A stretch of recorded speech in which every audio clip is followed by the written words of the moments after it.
énormément aux prods qui instrumentalisent les gamins, qui vous utilisent, qui vous formatent. Oh là là. Oh là là. C'est le procès de la télé-réalité. Allez. Oh là là. Étriqué. Quelle étriquée celle-là. Oh putain. Ça y est. Alors moi je vous dis, ça fait 7 ans que je fais de la télé. Je remercie la télé. Je remercie ma production, Banijé, Magali. Et ciao. Ça ne va plus, ça ne va plus, ça ne va plus. Je pars en débrief. Débrief du soir. Je ne le fais jamais. Un sujet qui m'a horripilé.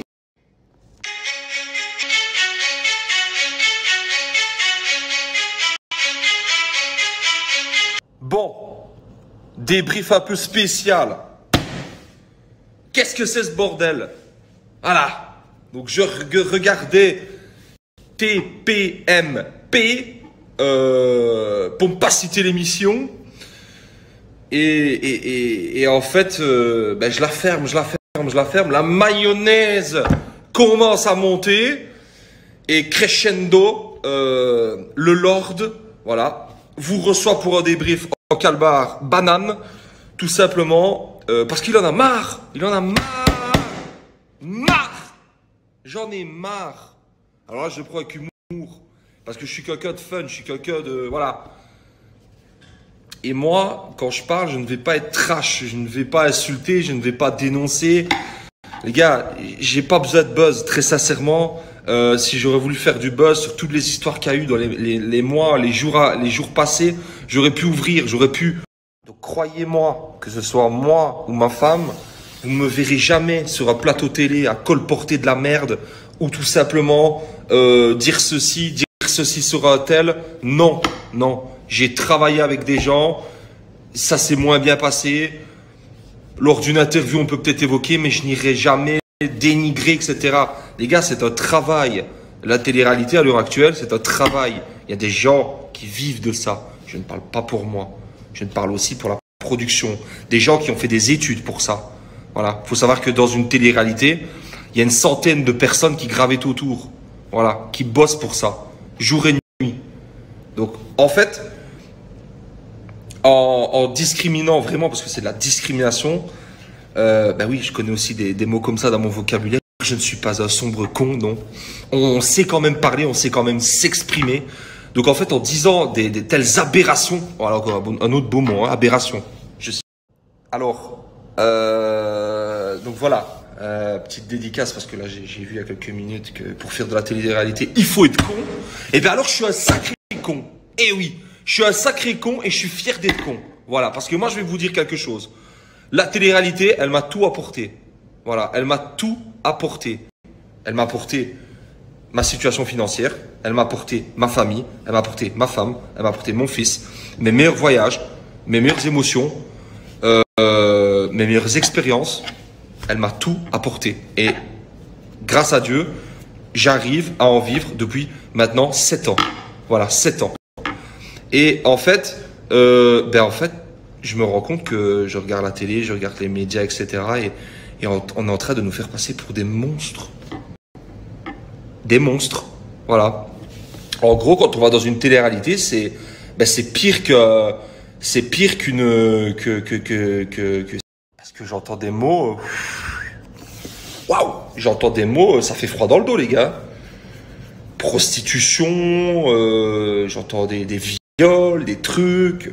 Alors après, ce n'est pas mes histoires, mais les gars, vous croyez qu'on va tourner nos tournages sur Pluton, sur Mars, qu'on est avec des gens totalement fous, pas stables mentalement. Vous croyez qu'on est entouré par quoi? Des gourous, par des gens de sectes? Je comprends pas en fait. La production, vous croyez que c'est quoi? Vous croyez que c'est des grands Manitou? C'est des gens qui vont faire qui vont faire des trucs chelous? Je ne comprends pas en fait. Là, à l'heure actuelle, pourquoi on est en train de cracher sur la télé-réalité? Pour certains, sont en train clairement de cracher dans la soupe qu'elles ont bu et rebu depuis des années. Je ne comprends pas. Je ne comprends pas, c'est quoi? Donc moi, bien évidemment, on est en train de dire que je suis dans un milieu de prostitution, de drogués, de violence, de délits, de crimes. Je me dis, c'est pas le monde que je connais, moi. Moi, les gars, quand je vais en été, je vais avec ma bande de potes, je me régale. Je me régale. Et j'ai pas besoin de simuler des ruptures avec ma femme. J'ai pas besoin. À l'heure actuelle, je suis avec ma femme, j'ai mon enfant, je vis loin de tout, je fais mes tournages, je rejoins ma bande de potes, tout simplement. On ne me réveille pas le matin en me disant « Nico, tu vas faire ci. Nico, il faut que tu te mettes en couple. Il faut que ton couple pète avec Laurent. Il faut que tu fasses ceci pour le buzz. On va faire les millions de téléspectateurs. » Les gars, on me dit pas ça.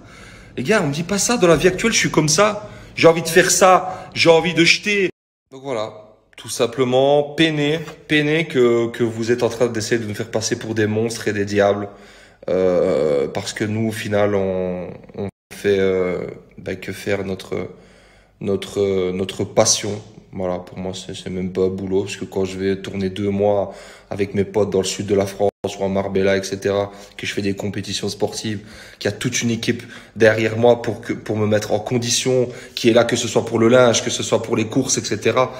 Et en plus qu'on est payé à faire ça, je suis désolé, en fait, ce n'est pas un crime de faire de la télé-réalité. Et à l'heure actuelle, vous êtes en train de dire que faire de la télé-réalité, c'est un crime.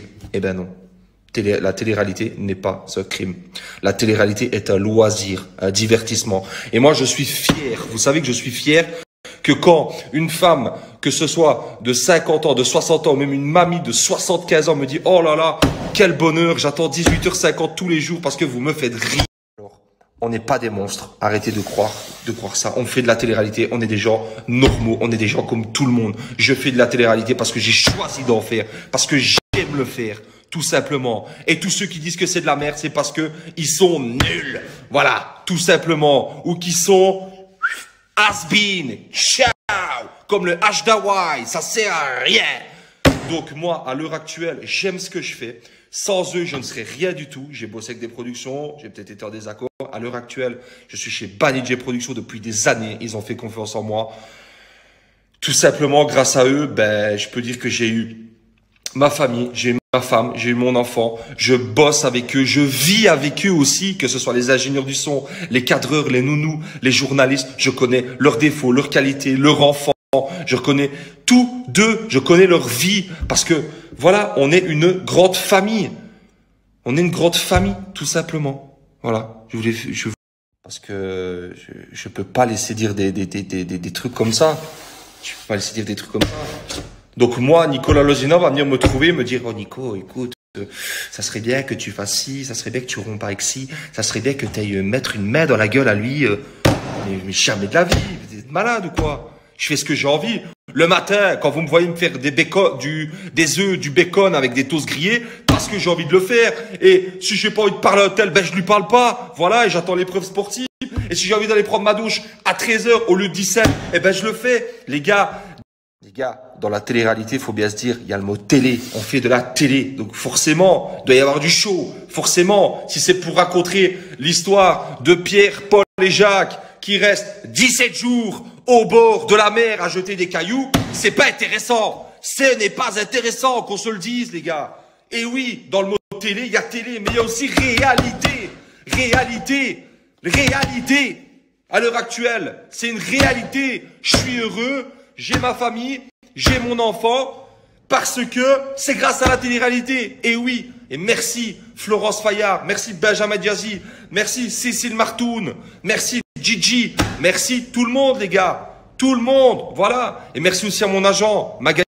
Et j'en placerai aussi un mot pour mon agent, Magali Berda. Certains diront que je suis un suceur.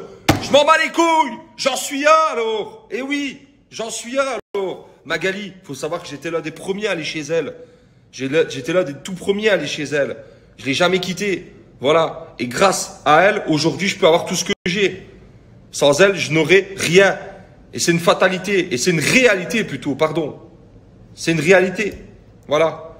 Elle m'a vu gamin elle m'a vu bébé, elle m'a vu bête, elle m'a sorti des plus grandes merdes. Et grâce à elle, je suis devenu un homme, j'ai une famille. Donc les gars, arrêtez de cracher sur la télé-réalité parce que ben, vous crachez surtout sur des personnes, mais surtout sur des métiers, sur des carrières et surtout ben, sur des mères de famille et des pères de famille. Et ça, c'est pas beau. Donc ceux qui n'aiment pas la télé-réalité, qui critiquent la télé-réalité, qui sont étriqués la télé-réalité, ce qu'ils vont faire, c'est qu'ils vont prendre ça, leur télécommande, et qu'ils vont changer de chaîne. Ils vont aller sur BFM et ils vont arrêter de nous casser les couillons. Voilà ce que je vais vous dire. Et ceux qui aiment regarder la télé-réalité parce que ça les divertit, parce qu'après une longue journée de boulot, ça leur permet de rigoler en famille, etc. Eh ben, continuez. On est là pour le show. J'aime ce que je fais et je ne changerai pas. Merci à tous. Je vous aime. Ciao!